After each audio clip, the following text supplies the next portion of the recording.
What's the meaning of aggravation? Aggravation. Aggravation. Aggravation.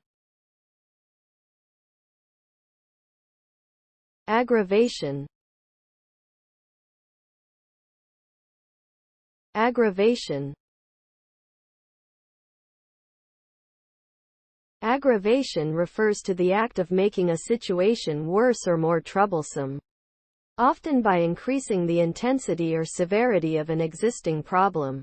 The result of aggravation can lead to increased frustration, stress, and negative emotions, further complicating an already difficult situation. It can also escalate conflicts and damage relationships, potentially leading to long-term consequences.